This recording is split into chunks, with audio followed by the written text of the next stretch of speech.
Bucky's has a perception on the field which you all see, and he can't hide from, and he loves it, and that's what he does, and he's good at it. He's the best in the world at it. But there is another side to Bucky's, like a lot of us, and it's like anything.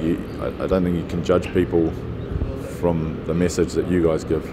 It's your job, but it's also another side to people, and Bucky's is a prime example. One of those guys that you just love to have a beer with, coffee, and just chew the fat, talk, understand what he does. And brilliant family man.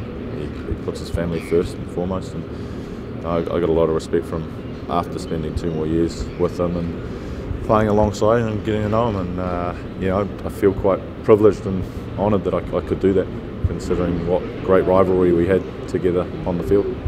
How do you see the World Cup? The All Blacks. All Blacks are going to win. I mean, there's no doubting there. Do you think the Springboks will be the perfect champion? It's the Springboks. It's World Rugby. Of course they can. They're a team that knows how to win. They've got a bit of experience floating around there, which is an angle. And it's like anything. People say, you know, if they go into the championship and they win the championship, does this mean that they'll win the Rugby World Cup? No. Rugby World Cup is a completely different event, and it's a completely different mindset, both mentally and physically, for teams. And some of them get it right, some of them get it wrong. But I think it's so unique that you can't judge where a team is before the event. France is a prime example.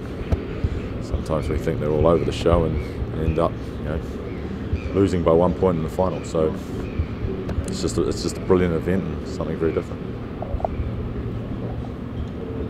Just another word on you mentioned earlier on Victor and how incredible it is that he's still going.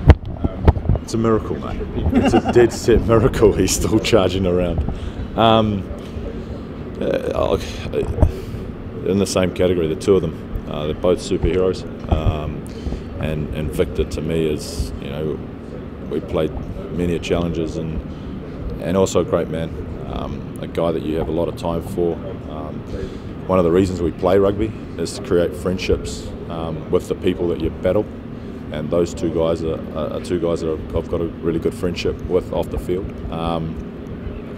The fact that he's still running around and still one of the best locks in the world is a tribute to him and where his mindset is and physically how he looks after himself. And you know, people always looking for angles and reasons why something's not right. You always go to the older guy and you say, well, is he at his best, or blah blah blah.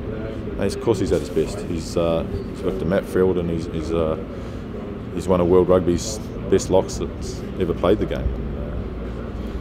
Is it time for him to finish? Yes, I think so. I think he's, well, as I said before, I think he's older than Bucky's and I joined together. So I think it's time that he goes and enjoys life. Take care. Yeah, thanks.